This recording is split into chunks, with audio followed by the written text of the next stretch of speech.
convidá-los agora para a leitura do Evangelho. O capítulo é 25, Buscai e achareis. Nós vamos ler o item 2, o primeiro e segundo parágrafos, que diz assim: sob o ponto de vista terrestre, a máxima buscai e achareis é análoga a essa: ajuda-te e o céu te ajudará. É o princípio da lei do trabalho e, por consequência, da lei do progresso.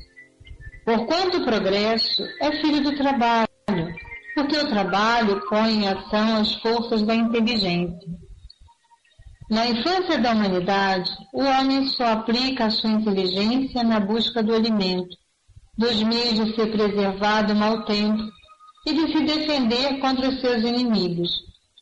Deus, porém, lhe deu a mais do que o animal o desejo incessante do melhor. E é esse desejo do melhor que o engraça a posição, que o conduz às descobertas, às invenções, ao aperfeiçoamento da ciência, porque é a ciência que lhe proporciona o que lhe falta. Por suas pesquisas, sua inteligência cresce, seu moral se depura. As necessidades do corpo sucedem às necessidades do espírito. Após o alimento material, é preciso o alimento espiritual. É assim que o homem passa da selvageria para a civilização. Graças a Deus. Agora, neste momento, vamos procurar elevar os nossos pensamentos a Deus, agradecer a esse Pai amoroso, esse Pai justo e bom, pelas bênçãos que estamos vivenciando nesta atual encarnação. Aproveitando, Senhor, a oportunidade do estudo, a oportunidade do trabalho, a oportunidade de aprendermos a olhar o companheiro de jornada como um irmão querido nosso. Em especial hoje, estamos lembrando dos nossos irmãos queridos que vivenciaram essa dificuldade do suicídio, Senhor. Por eles, estamos, ora, buscando as nossas melhores vibrações para envolvê-los com carinho, com respeito, estimulando-os para caminharem também na direção do progresso. Lembrando que Deus, esse Pai bom, esse Pai justo, Ele não desampara seus filhos, e que todos nós estamos fadados a caminhar nessa direção da paz e do equilíbrio. Os momentos de dificuldade são para reflexão, e que eles saibam onde estiverem, que eles não estão sozinhos e que essa tormenta terá fim, que braços amorosos os envolvem, os protegem, os fortalecem, para que eles tenham a condição de se reestruturarem e seguirem também na estrada da vida, onde eles esqueceram de vivenciar de forma plena. Te peço, Senhor, por todos eles aonde estiverem, que possam ter um momento de tranquilidade, de refazimento, para ouvir esse momento as nossas súplicas. E por nós, te pedimos que nos dê a possibilidade de estarmos aqui reunidos, aproveitando as orientações trazidas por esse companheiro Mário, que ora utilizará da palavra para nos auxiliar no raciocínio e a reflexão. Que Deus, com a sua infinita misericórdia, abençoe a todos nós, encarnados e desencarnados. E assim pedimos em nome do seu amoroso coração, que nos abençoe e que nos dê a permissão para darmos por iniciado este estudo do livro Memórias de um Suicida, onde a Dona Ivone Pereira e esses companheiros bondosos estão aqui nos auxiliando para que isso aconteça. Que Deus abençoe a esses irmãos e a todos aqueles que de igual forma nos auxiliam. Graças a Deus, Senhor, que assim seja e que seja de muita paz. Um beijo Dias. Um beijo a cada um de vocês, meus amigos. Vamos aproveitar agora nesse momento de estudo. Um beijo, Akanda. Estou passando para ti. Fiquem com Deus. Boa noite. Boa noite, rapaz e moças. Boa noite. Bem-vinda, NB Dias. Então, a Amanda já colocou ali. No meu é página 111. É a penúltima frase do primeiro parágrafo. Né? Então, vamos nós. Até o final? Ah, tá bom. Inculta, inexperiente, tímida, não saberia agir em defesa própria, o que a fazia conservar-se submissa à enoitada situação criada por sua própria mãe. Como Albino, também pensou no pai, advertida, no recesso do coração, da sua invisível presença, e murmurou, oprimida e arquejante. Que falta tão grande tu me fazes, ó meu querido e saudoso pai. Lembro-me tanto de ti, e minhas desventuras nunca permitiram olvidar tua memória, tão bom desvelado foste para com teus filhos. Quantos males o destino ter-me-ia poupado, meu pai, se te não houveras furtado ao dever de velar por teus filhos até o final. De onde estiveres, recebe as minhas lágrimas. Perdoa a peçonha que sobre teu nome involuntariamente lancei. E compadece-te das minhas ignóbeis desditas, ajudando-me a desentrançar-me deste espinheiro cruciante que me sufoca, sem que nenhuma fulguração de esperança libertadora venha encorajar. Era o máximo que o prisioneiro do astral poderia suportar. Ele não possuía energias para continuar sorvendo o fel das amarguras lançadas no sacrossanto seio de sua própria família, pelo ato condenável que contra si mesmo praticara. Ouvindo os lamentos da desgraçada filha, a quem tanto estremecia, sentiu-se abominavelmente ferido na mais delicada profundeza do seu coração paternal, onde infernais clamores de remorsos repercutiram violentamente, acordando em suas entranhas espirituais a dor inconsolável, a dor redentora da mais sincera compaixão que poderia experimentar. Desesperando-se na impossibilidade de prestar à filhinha infeliz socorro imediato, de falar-lhe, ao menos, insuflando ânimo à sua alma com o consolo de sua presença, ou, aconselhando-a, Jerônimo avolumou o padrão dos desatinos que lhe eram comuns e entregou-se à alucinação, completamente influenciado pela loucura da inconformidade. A correr os lanceiros, a imperceptível sinal de Ramiro de Guzmán. Cercaram-o, protegendo-o contra o perigo de possível evasão, afastando-o apressadamente. Condoído em face dos infortúnios da jovem Margarida, Ramiro, que fora homem, fora pai, e tivera uma filha muito amada, porventura mais infeliz ainda, aproximou-se carinhosamente e, pousando em sua fronte as mãos protetoras, transmitiu-lhe ao ser suaves eflúvios magnéticos, confortativos e encorajadores. Margaridinha procurou o leito e adormeceu profundamente sob a bênção paternal dos servos de Maria, enquanto o suicida, debatendo-se entre o choro e o ranger de dentes, suplicava que o deixassem socorrer de qualquer modo a filha ignobilmente ultrajada, dominando, entretanto, com energia, a fim de que por um momento procurasse raciocinar, retorquiu o paciente guia. Baixa de desatinos, irmão Jerônimo. Atingiste o máximo de desobediência e voluntariedade que nossa tolerância poderia aceitar. Não queres, pois, compreender que coisa alguma poderás tentar em benefício de teus filhos, enquanto não conquistares as qualidades para tanto imprescindíveis e que a ti mesmo escasseiam?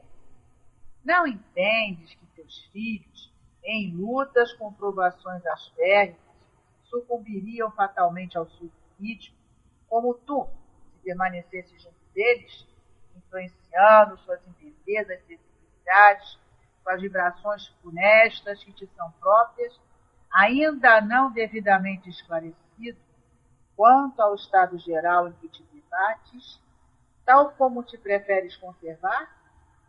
Partamos, Jean. Regressemos ao hospital. Ou desejarás, porventura, ainda sondar os passos de Marieta e de Arinton? Chocando-se, como que sob a ação de forças renovadoras, o precito obteve um momento de trégua contra si mesmo, a fim de ponderar alguns instantes.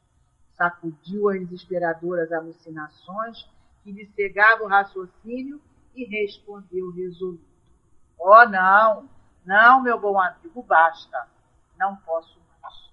Meus pobres filhos, a que abismo vos arrojei eu mesmo, que tanto vos amei. Perdão, irmão. Agora compreendo. Perdão, irmão. E de nossa enfermaria, vimos que retornavam com as mesmas precauções.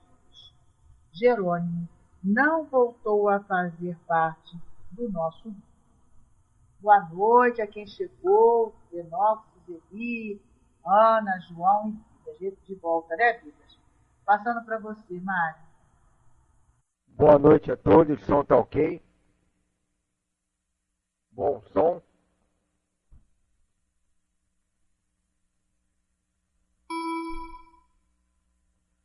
Ok, então.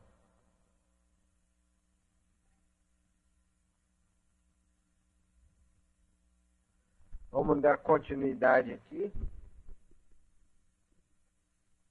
Quando analisamos a Margaridinha, se formos analisar ela do ponto de vista humano, puro e simples, se fôssemos algum daqueles moradores do porto, se fosse algum daqueles peixeiros do porto, alguma daquelas lavadeiras do porto, qual a visão que nós teríamos de Margaridinha?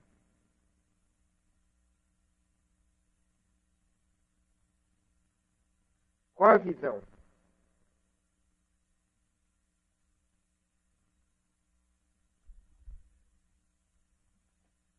Qual a visão que nós teríamos dela? Analisando o que ela faz.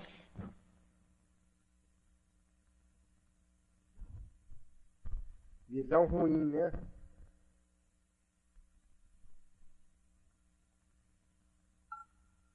Estamos lá lado a lado com Margaridinha, todo dia. Qual a visão que teríamos dessa jovem? 17 para 18 anos. Uma visão bastante crítica, né?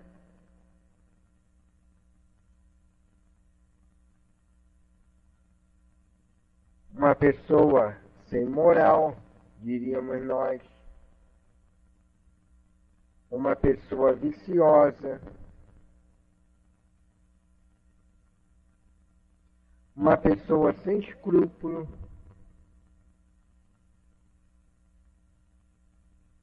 Deseducada. Seria mais ou menos essa a nossa visão. Bastou o pai morrer para mostrar a própria perdição, para mostrar o quanto ela era leviana, Lembra dela, filha de Jerônimo? Viciosa. Seria essa a nossa visão dos atos da Margaridinha?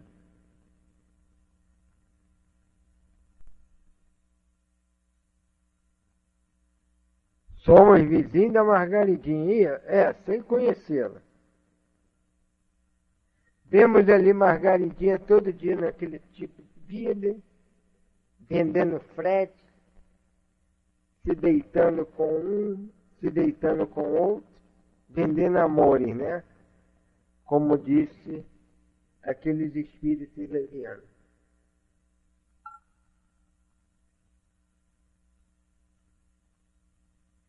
Íamos querer amizade com a Margaridinha?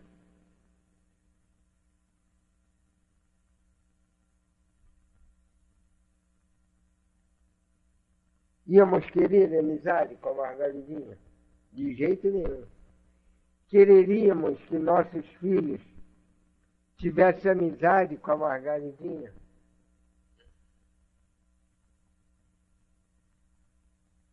Diríamos até que não tem jeito, né, Margaridinha?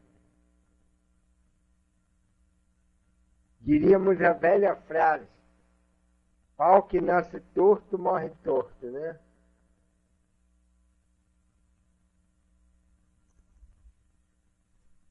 Não falaríamos isso dela?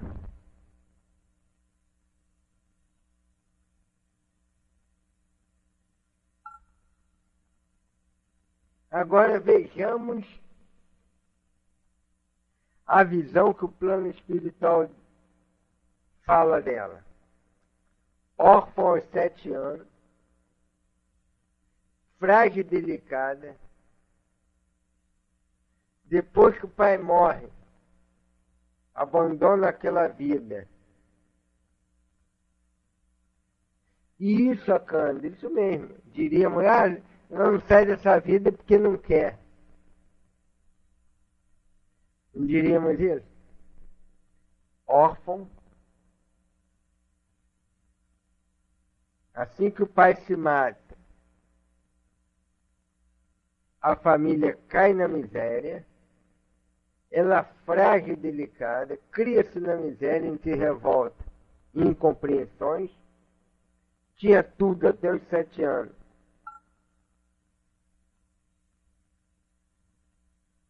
Depois dos 7 anos, não tem nada. Ó a revolta, incompreensão. Junta a mãe, que diante da decadência moral e financeira,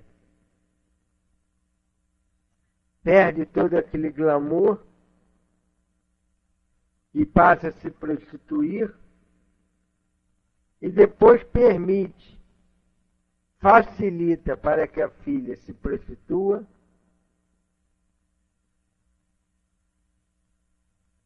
a filha jovenzinha, na idade das nossas filhas, né? Das nossas sobrinhas, 14, 13, 14 anos. Numa vida,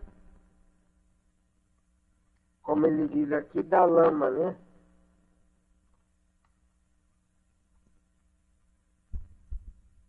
E depois, ela lembrando toda a miséria que passou, toda a dificuldade. Nós vimos ela ainda há pouco apanhando da própria mãe, a mãe achando que ela tinha ficado com dinheiro da própria prostituição.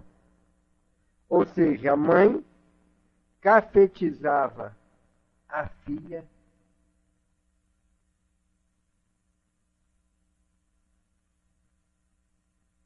e ela tendo que se deitar com um montão de pessoas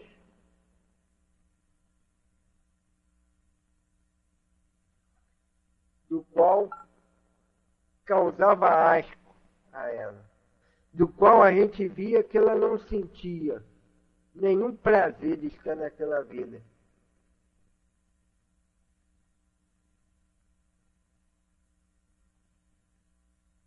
Ela realmente não gostava da vida de viciação.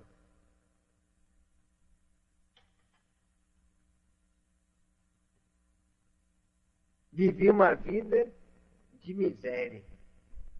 Ainda mais, uma vida saudosa do pai.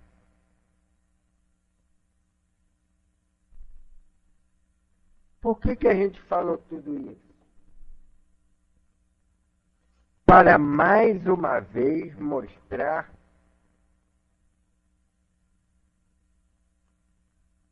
aquilo que é difícil às vezes a nossa razão aceitar, né?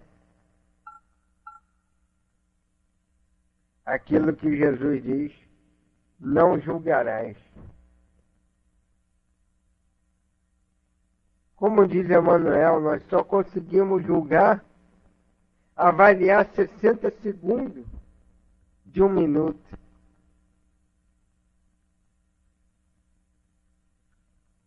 Quando Jesus sabe da história toda. Agora que a gente conhece a Margaridinha a fundo, temos aquela mesma visão? Vou até botar os comentários de vocês aqui. Tínhamos uma visão ruim dela, muitos vícios. Se quiser, ela sai dessa vida, e assim vai. Temos a mesma visão agora da Margaridinha.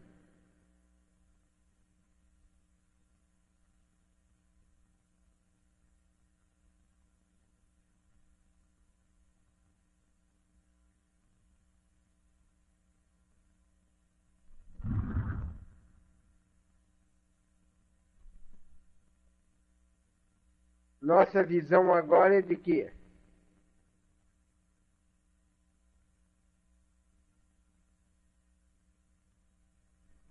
Quando não entendemos, não devemos julgar.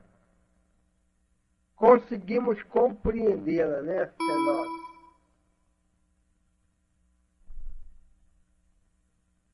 Conseguimos ainda mais ter piedade da Margaridinha.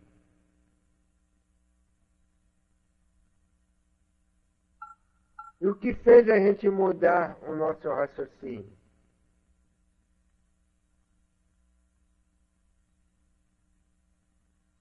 Conhecer as causas, né? A intenção. Entender o porquê que os espíritos dizem que Deus julga pela intenção.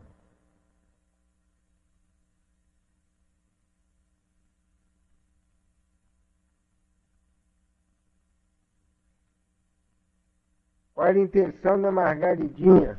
Era essa. De estar nessa vida viciosa.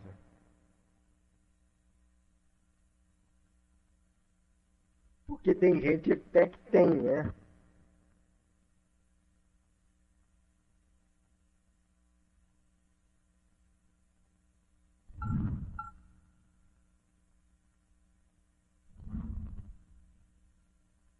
Então a nossa visão mudou pelo conhecimento de causa.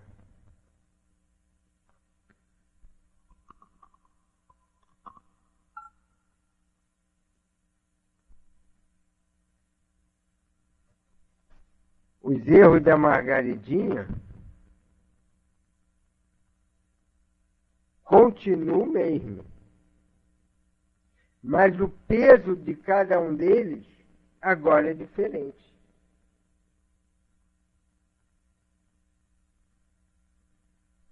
Agora é diferente esse peso.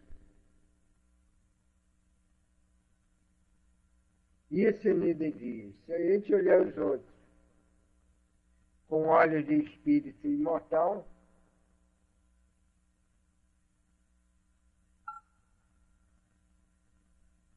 se tinha outro meio dela ganhar a vida, não sei. Não sei. O fato é que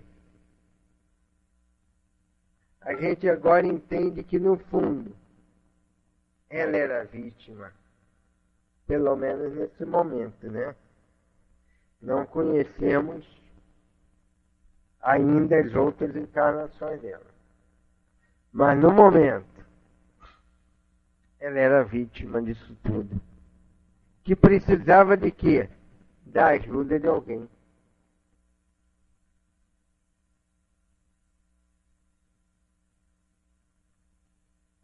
Aí que a gente entende a posição de determinadas pessoas em ajudar os caídos, né?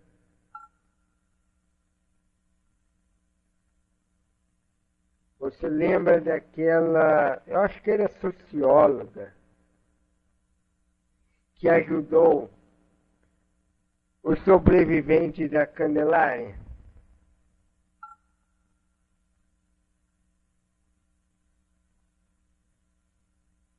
Era alguma coisa Bezerra, o nome dela.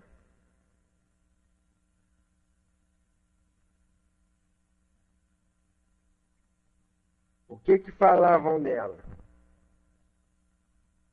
Está ajudando bandidos. Os moleques são tudo marginais. Ela está ali criando cobra para morder ela mesma. Mas qual era a visão dela? Acima dos nossos próprios julgamentos. Eles podiam ser isso tudo que nós falamos. Mas ela via ali eles como vítimas também.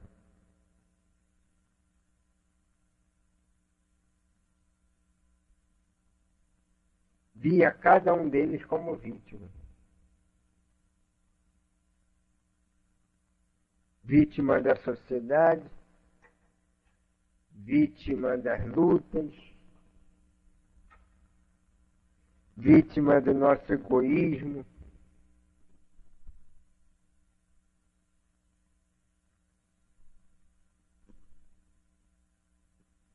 Não via-os apenas como menores infratores, que eles o eram, mas elas conseguiam olhar eles de um ponto de vista muito mais alto do que o nosso.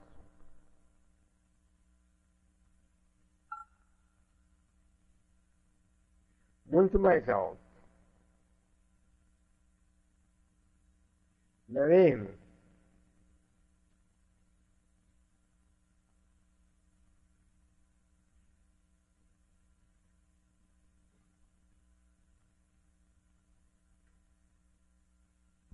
Não é, cara? Isso mesmo. Ela lançou aquele projeto Uruê. Achei aqui o nome dela. Por sinal, a gente não podia nunca ter esquecido o nome dela. Ivone. Ivone Bezerra de Mello. Ivone com Y, V-O-N-N-E.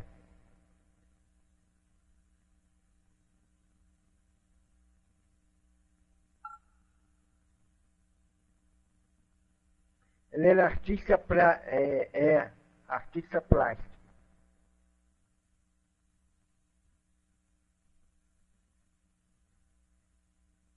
É uma outra visão, né? Não é assim que os nossos guias espirituais olham para a gente?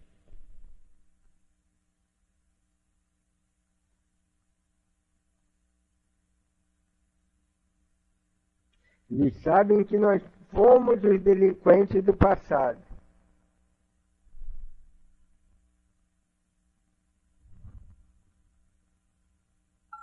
Mas não olham para a gente com olhar de piedade.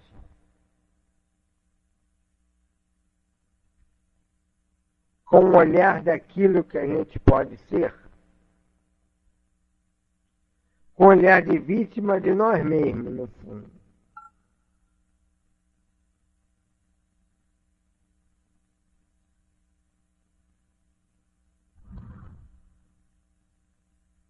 mas também olham com a potencialidade daquilo que a gente está trabalhando para ser. É uma outra visão. E aquele ali foi um estopim para hoje ela cuidar de quase 500 crianças vítimas de violência.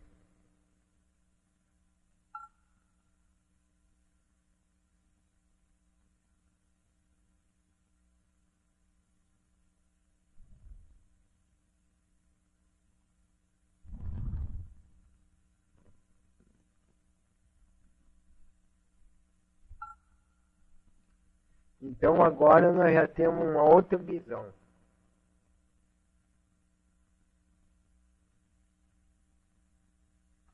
Vê que ela não se coadunava com tudo isso. Não era uma alma viciosa. A gente leu semana passada.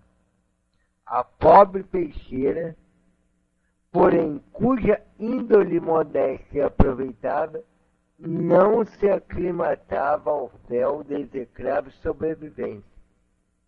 Sofria por não entrever possibilidade de sonegação a miserável existência que lhe reservara o destino.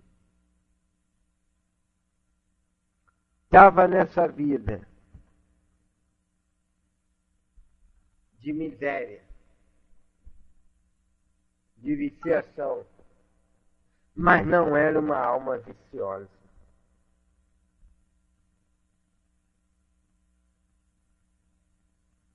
E ela vai ouvindo, e Jerônimo vai ouvindo ela falar tudo isso. E ele acaba não suportando, né? De ver tanta desgraça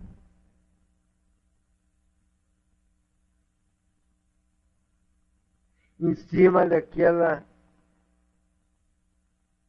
menininha que ele deixou para trás.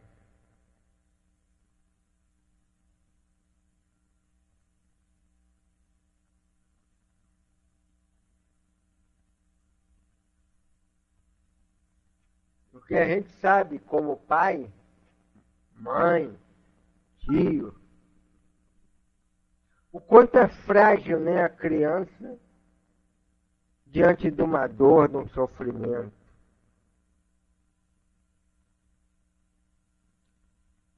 A gente fica doido para os filhos da gente crescer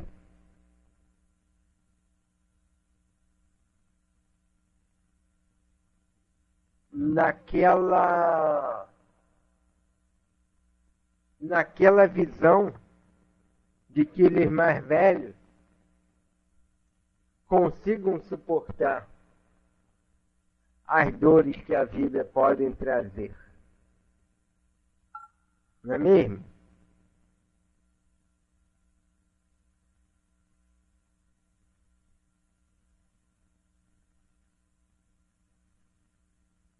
E Jerônimo, ouvindo isso, sente uma dor moral inconsolável. Inconsolável. Desesperado por não poder intervir.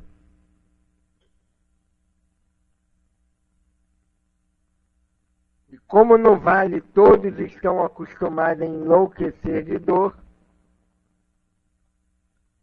Jerônimo, naquele momento, entra em alucinação pela loucura da inconformidade.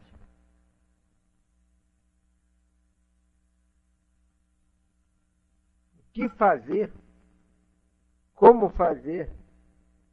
Fazer o quê?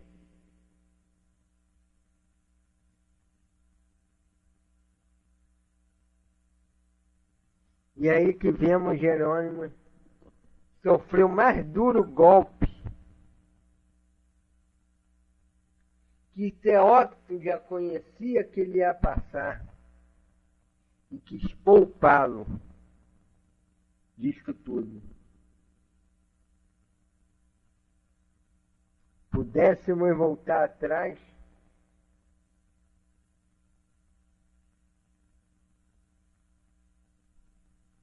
quantas vezes a gente já falou isso para nós mesmos? Pudéssemos voltar atrás diante de um erro cometido.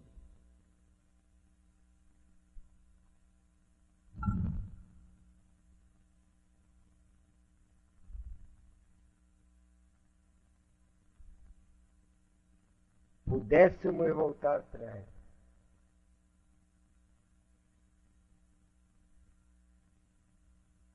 Muitas vezes, né? O pudéssemos voltar atrás mostra um sinal de arrependimento, né? de remorso, talvez. Remorso, né? Mas pela lei a gente não pode voltar atrás. É necessário que a gente conviva com o nosso erro, com a consequência do nosso erro, para que a gente depois pense diferente.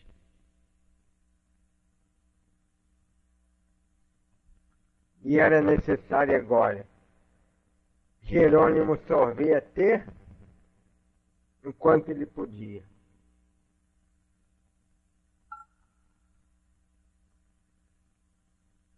Tudo isso era fruto do seu orgulho, da sua desobediência.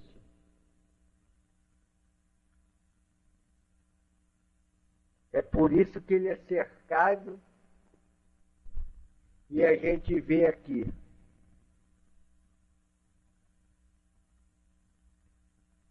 afastado da filha, e o irmão Ramiro de Guzmán falar para ele. Essa frase é lindíssima.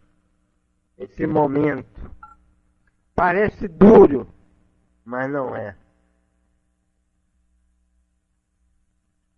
Basta de desatino, irmão Jerônimo. Atingiste o máximo da desobediência e voluntariedade que nossa tolerância poderia aceitar. Ou seja, estamos te caçando livre-arbítrio a teu favor, para o teu bem. Não queres, pois, compreender que coisa alguma poderá tentar em benefício de teus filhos?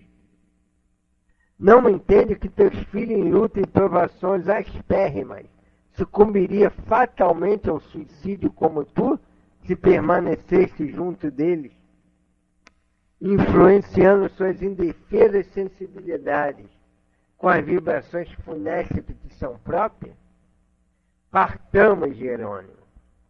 Regressemos ao hospital. Ou desejarás, porventura, ainda sondar o espaço de Marieta e Arinda? Faltava mais 2 filhos para ele ver.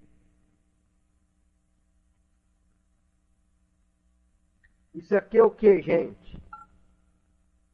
Disciplina e rigor no momento certo, agindo com a razão. É o momento em que o guia espiritual tem que agir com firmeza, com energia, com rigor, para que não ameacemos a nós mesmos. Entenderam por que o livre-arbítrio às vezes é cortado?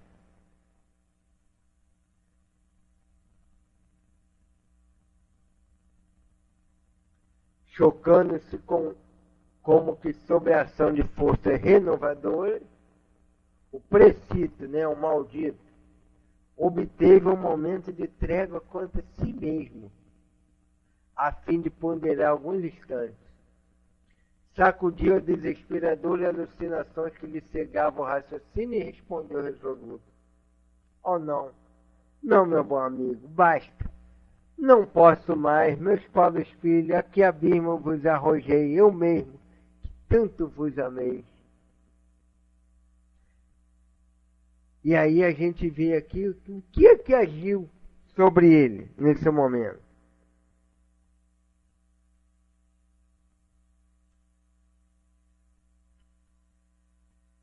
Foi a razão junto com o sentimento, né, de quem fala.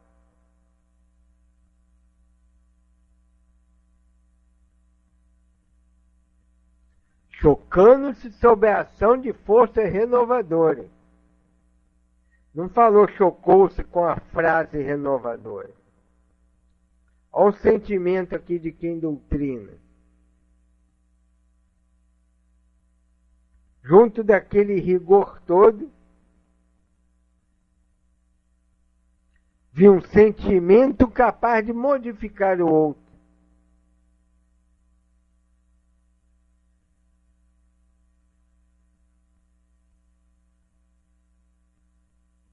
Era o consentimento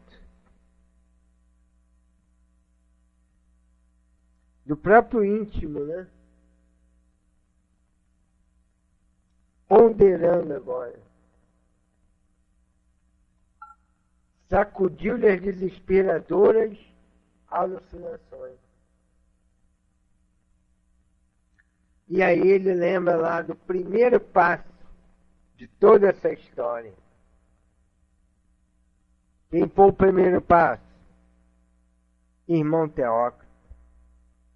Perdão, irmão Teócrito. Agora compreendo. Perdão, irmão Teócrito.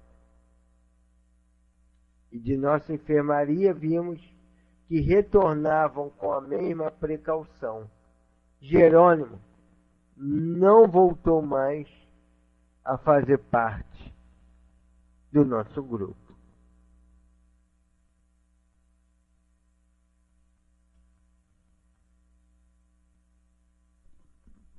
Ok.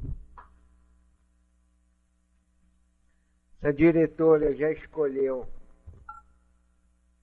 quem vai fazer a prece, a Mano, né?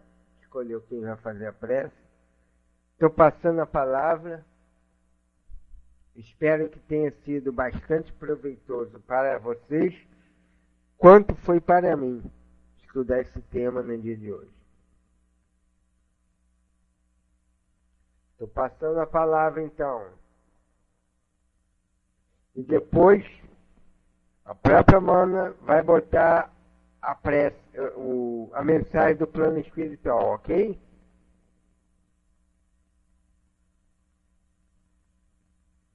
Valeu, amigo. Valeu, sobrinha.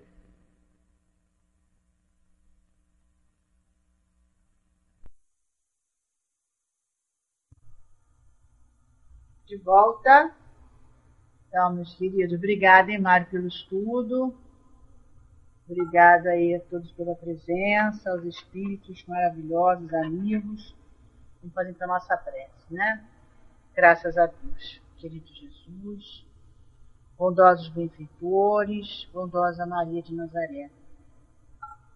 Senhor, nós te agradecemos pela oportunidade da reunião fraterna, Senhor, da noite de hoje, em que nos reunimos aqui, Senhor, semanalmente, para, junto com os nossos irmãos, Senhor, da Colônia Maria de Nazaré, estudarmos esse livro que a benfeitora Ivone, que o nosso querido irmão Camilo e que o nosso benfeitor, Senhor Leandrini, trouxeram para nós. Estudo esse, Senhor, que muito nos fortalece para que, Senhor, nos mantenhamos junto ao teu coração na nossa trajetória imortal. Te pedimos, Jesus querido, pedimos a Maria, que envolva os nossos irmãos que estão conosco, Senhor, nesse estudo, mas que estão situados, Senhor, na Colônia Maria de Nazaré. Cada coração amado que ali se encontra possa ser fortalecido no seu amor, Senhor, para superar esse momento, para se preparar melhor, para o estudo, para o trabalho, para o retorno, Senhor, nos permite, Senhor, a reencarnação, retorno esse, Senhor, que irá nos possibilitar o reencontro com os nossos irmãos, irá nos possibilitar, Senhor, nos redimir para com a lei de Deus.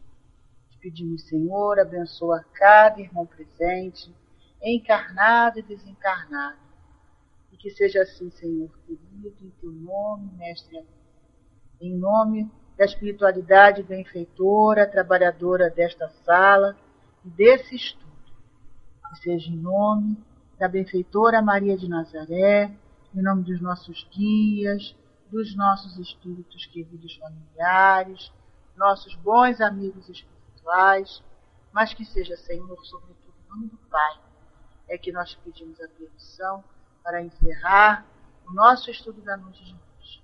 Se conosco, Senhor Jesus, todos nós precisamos muito de Ti. Graças a Deus.